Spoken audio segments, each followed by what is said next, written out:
말씀은 사도행전 11장입니다. 신약성경 206조 사도행전 11장 1절부터 18절입니다.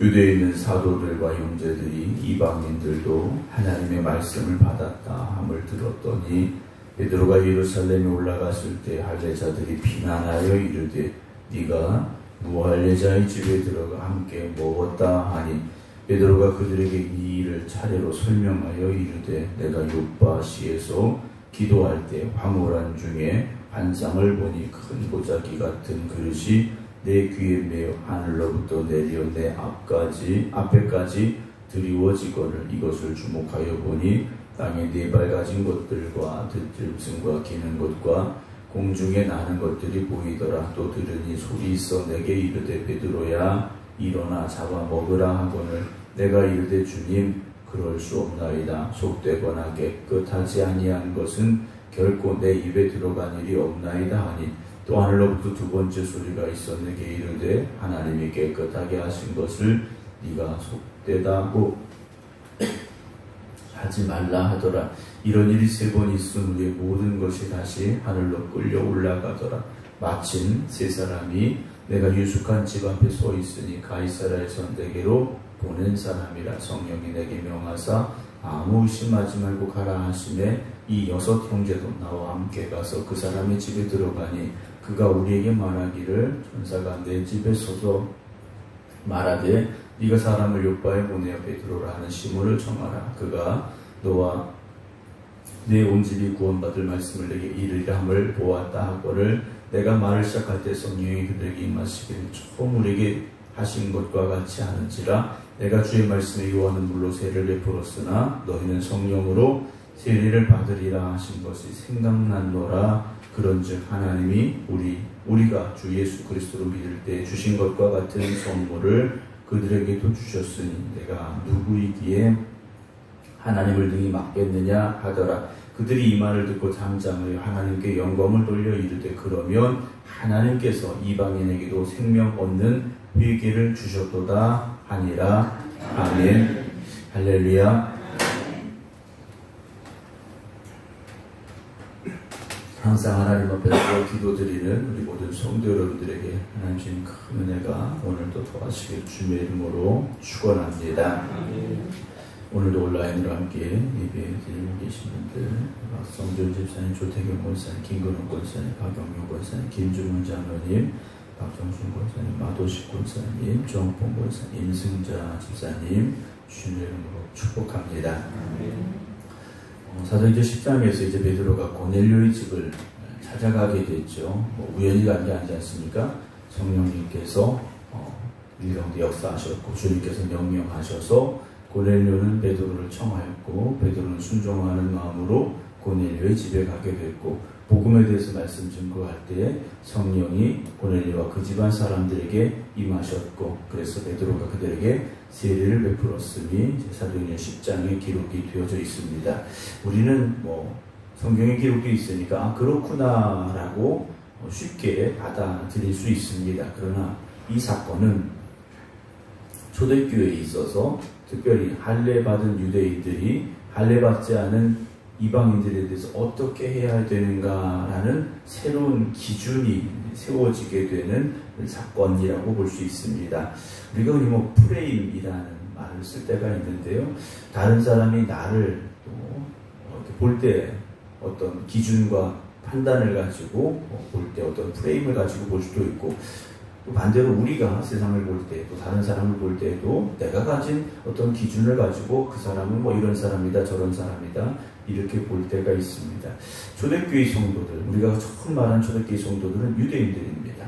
할례받은 유대인들이에요. 그래서 유대교의 율법과 전통에 익숙한 사람들이고 그걸 철저히 지키는 사람들이 바로 초대교회 성도들이었다는 거죠. 그러나 주님 말씀하신 대로 복음은 예루살렘과 그리고 온 유대, 즉 유대인들을 뛰어넘어 사마리아로 그리고 온 세계로 가야 되는 복음이었다는 거죠. 오늘 이제 11절에 10장에서 이 사건 이후에 어떤 일이 있었는가? 유대에 있는 사도들과 형제들이 이방인들도 하나님의 말씀을 받았다 함을 들었더니 이 얼마나 감사한 일입니까? 주님께서 말씀하신 그대로 복음이 증거되고 있는 겁니다. 그런데 2절에 베드로가 예루살렘에 올라갔을 때 예루살렘 교회로 간 거죠. 그 당시 예루살렘 교회에 그러면 어떤 신앙의 기준이 예루살렘 교회에서 다 시작이 되는 겁니다. 요즘 말로 말하면 교회법이 예루살렘에서부터 이제 생겨나게 되는 건데 할례자들이 비난을 합니다. 복음 전하건 베드로에게 할례자들이 비난을 하는데 무엇 때문에 비난을 하느냐? 네가 무할례자의 집에 들어가 함께 먹었다 하니 라고 말합니다. 이 할례받은 유대인들이 베드로를 향하여 책망하는 이유는 무할례자의 집, 즉 할례받지 않은 사람의 집에 들어가서 밥을 같이 먹었더라는 거죠. 유대계의 전통에 보면 있어서는 안 되는 일입니다. 절대 그렇게 하면 안 되는 겁니다. 그런데 베드로가 할례받지 못한 고넬료의 집에 들어가서 같이 밥을 먹었다. 이것 때문에 지금 베드로를 비난하기 시작한 겁니다. 본질은 뭡니까? 베드로가 고넬료의 집에 가서 잘 차려놓은 상을 받아서 밥을 맛있게 먹었더라. 이게 본질이 아니라는 거죠.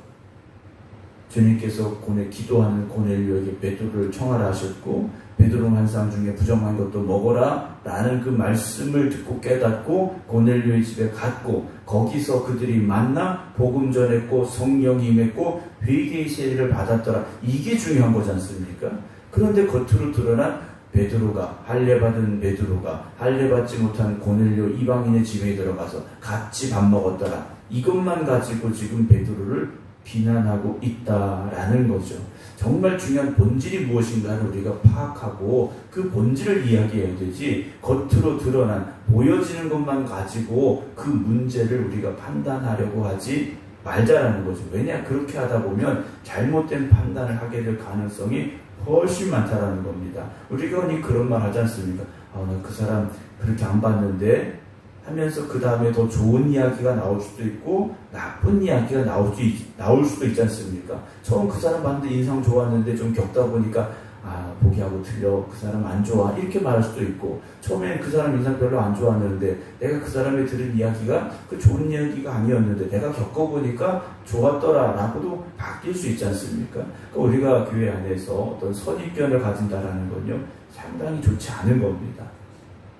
누구를 바라볼 때 어떤 사건을 바라볼 때 우리가 선입견을 가지고 바라보지 말고 주님의 마음을 가지고 바라볼 수 있어야 됩니다. 복음을 가지고 바라볼 수 있어야 됩니다. 원수까지도 사랑하라? 이거 어떻게 사랑합니까? 주님의 마음을 가지면 할 수 있고 복음의 마음을 가지면 할 수 있다는 거죠. 내 생각으로 하려니까 안 되는 건데요. 4절에 베드로가 그들에게 이 일을 차례로 설명을 합니다. 그러면서 5절부터 이 사도행전을 기록한 누가는요 다시 베드로가 본 환상에 대해서 자세하게 설명을 하고 있어요. 우리는 이미 그 앞장에서 기록된 걸 읽고 있지 않습니까? 10장에서 있었던 환상의 내용을 다 알아요. 그러면 간단하게 베드로에게 10장에서 있었던 환상이 있어서 내가 갔다 이렇게 설명을 해도 될 텐데 또다시 똑같은 내용을 기록하고 있다는 거죠. 중요하기 때문이라는 것이죠. 베드로가 왜 고넬료의 집에 갔느냐, 그리고 왜 이방인의 집에 들어갔느냐, 주님께서 보여주신 환상이었고 명령이었고 그래서 베드로는 순종함으로 그 자리에 갔더라는 거죠.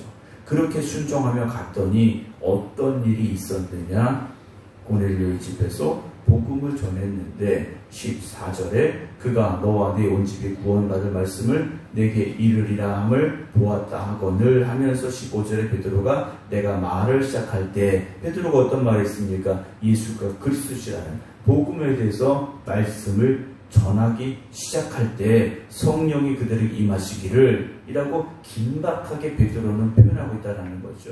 그러니까 베드로가 가서 말씀을 전하는데 내가 1시간, 2시간, 하루, 이틀 말씀을 전했는데 이게 아닙니다. 가서 복음이 선포되기 시작할 때 성령께서 이미 고넬료와 그 집안 사람들에게 임하셔서 방언이 나오고 하나님을 찬양하는 소리가 퍼져나오기 시작했더라는 것이죠. 그러니까 베드로가 지금 이 모든 과정은 주님께서 이 모든 과정을 이끌어 가셨고 이방인에게도 복음이 증거되게 하셨고 그리고 더 놀라운 그 이방인에게도 성령이 임하셨더라는 겁니다.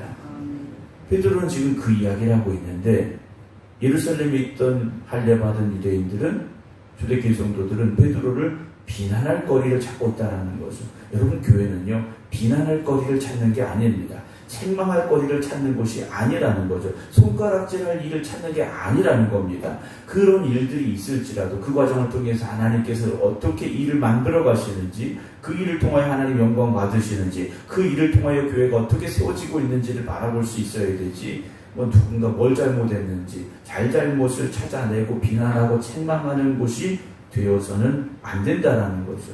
그럼 그런 일이 있을 때, 그런 상황이 있을 때, 그럼 교회가 어떻게 될 것인가? 그럼 이 일을 통해서 교회가 어떻게 하나님의 일을 이루어갈 것인가? 우리가 그런 문제를 가지고 이야기를 해야 되지, 누가 뭘 잘했느냐 못했느냐 이런 것 가지고 우리가 우리 에너지를 소비해서는 안 된다라는 것이죠. 그래서 16절에 베드로가 이렇게 고백을 하죠. 내가 주의 말씀에, 예수님께서 그들과 함께 계셨을 때 하신 말씀이죠. 요한은 물로 세례를 베풀었으나 너희는 성령으로 세례를 받으리라 하신 것이 어떻게 됐습니까? 생각났다 그랬습니다. 여러분, 우리는 마태복음, 마가복음, 누가복음, 요한복음, 복음서라는 성경을 받아 가지고 있습니다. 그러나 초대교회에는 이 복음서가 없었더라는 겁니다. 초대교회는요, 복음서가 없었습니다. 단지 제자들의 입을 통해서 주님이 이런 말씀을 하셨더라, 이렇게 말씀하셨더라, 이렇게 행하셨더라, 이 말씀만 전해지고 있었지, 우리가 가진 이 성경, 복음서는 없었더라는, 그러니까 신약성경 자체가 없던 시대라는 겁니다. 그래서 이 말씀이 뭡니까? 주님께서 그때 하셨던 말씀이 성경 어디에 기록되어 있는데 이게 아니에요. 자기 머릿속에, 마음속에 주님이 하셨던 말씀이 기억이 된 게 아니라 들어가 있었는데 잊어버리고 있었지 않습니까? 잊어버리고 있었는데 그 상황을 보니까 요한은 물로 세례를 베풀었으나 너희는 성령으로 세례를 받으리라 하신 것이 생각이 났다라는 거죠. 아, 주님께서 하셨던 말씀이 이 상황을 두고 하셨던 말씀이구나, 깨달음이 왔다라는 거죠. 여러분, 말씀이 우리 안에 그렇게 들어가 있고 우리 안에 심겨져 있고 언젠가 그 말씀이 그렇게 깨달아지는 역사가 있기를 주님의 이름으로 축원합니다. 그때 우리가 무릎을 치는 거지 않습니까? 아, 그렇구나. 이 말씀이 그런 말씀이었구나. 이 말씀이 내가 이렇게 해야 되기 때문에 주신 말씀이구나. 우리가 깨달음이 올 때가 있다라는 거죠. 17절 그런즉 하나님이 우리가 주 예수 그리스도를 믿을 때 주신 것과 같은 선물을 그들에게도 주셨으니, 이게 뭡니까? 성령이죠. 성령의 임재는 베드로는 어떻게 고백합니까? 하나님께서 우리가 예수 그리스도를 믿을 때 예수가 그리스도 되심을 고백하며 믿음으로 간구하며 기도할 때 우리에게 선물로 주신 건데, 내가 누구이기에 하나님을 능히 막겠느냐? 고넬료와 그 집안에게도 하나님께서 선물로 주고 계신데 내가 그걸 막을 수 있겠느냐라는 거죠. 사랑하는 성도 여러분, 오늘도 하나님은 우리에게 성령을 선물로 주시고자 하십니다. 믿음으로 구하시고 사모함으로 간구하시기 바랍니다. 성령이 우리 안에 역사하실 때 말씀이 들려지고 말씀이 깨달아지고 말씀에 순종할 수밖에 없는 사람들이 된다라는 거지 않습니까? 내 의지로 말씀을 깨달을 수 없습니다. 그냥 공부하는 거지 않습니까? 말씀이 내 가슴 속에 뜨겁게 역사하기를 사모하시기 바랍니다. 그래서 오늘도 우리가 이 하루를 내 생각대로 또 내 지식으로 내 의지로 살아가는 것이 아니라 하나님의 말씀에 의지하여서 성령의 인도하심을 따라 살아가기를 주의 이름으로 축원합니다. 마지막 18절 보면 그들이 이 말을 듣고 잠잠하죠. 하나님이 하셨기에 뭐라고 말할 수가 없는 거지 않습니까? 그러면서 하나님께 영광을 돌려 이르되 그러면 하나님께서 이방인에게도 생명 얻는 회개를 주셨구나. 원칙이 하나 새롭게 세워진 겁니다. 그전까지는 유대인에게만, 할례받은 유대인에게만 통용이 되는 복음이었는데 이제는 그 복음의 경계가 허물어진 거지 않습니까? 유대인을 넘어 이방인에게까지 복음이 전해져야 되는구나. 이들이 깨달았다라는 거죠. 깨달음은 곧 무엇입니까? 이제 그들 복음 들고 어디까지 가야 되는 겁니까? 이방인에게도 가야 된다라는 거지 않습니까? 그 은혜가 오늘 우리에게 있었기에 우리가 예수 믿고 구원받아 오늘도 하나님을 아버지라 부르는 이 자리에 있음을 앞에 갈 수 있지 않습니까? 오늘도 복음은 누구에게든지 전해져야 됩니다. 우리가 보기에 저 사람은 교회 나올 사람이 아니야? 이건 우리 생각이라는 거죠.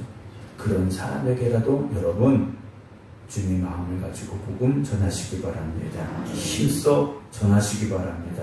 그 간절함이 있을 때 영혼 구원의 역사가 이루어질 줄로 믿으시고 오늘도 복음 전하는 저와 여러분들 되기를 주님의 이름으로 축원합니다. 기도하겠습니다. 하나님 아버지 크신 은혜와 사랑을 감사드립니다. 주님께서 오늘도 우리에게 허락하신 이 거룩하고 복된 날 새벽 저희들 주님 앞에 나와 이 새벽 깨어 기도드리며 주님의 말씀을 들었습니다. 오늘도 주신 말씀을 들음으로 우리의 생각이 바뀌게 하시고 변화되게 하시고 새로워지게 하여 주시옵소서. 오직 복음이 되게 하여 주시옵소서. 오직 복음이 되게 하여 주시옵소서. 그래서 복음 들고 세상을 향해 나가 증거하게 하시사 예수가 그리스도됨을 전할 수 있는 저희들 되게 하시고 그 복음이 전해지는 곳마다 성령님 역사하여 주시어서 그들에게 성령의 임재가 있게 하시고 저들의 인생이 달라지고 변화되는 역사가 일어나게 하여 주시옵소서. 오늘도 이 성전을 축복하여 주시고 이 성전에 들어오는 발걸음을 축복하여 주시옵소서. 이제는 우리 주 예수 그리스도의 은혜와 아버지 하나님의 무한하신 사랑하심과 성령님의 감동 감화 교통하심이 오늘도 복음 들고 세상을 향해 나아가겠습니다. 결단함으로 기도드리는 모든 성도들 위해 이제부터 영원토록 함께 하시기를 간절히 축원하옵나이다. 아멘.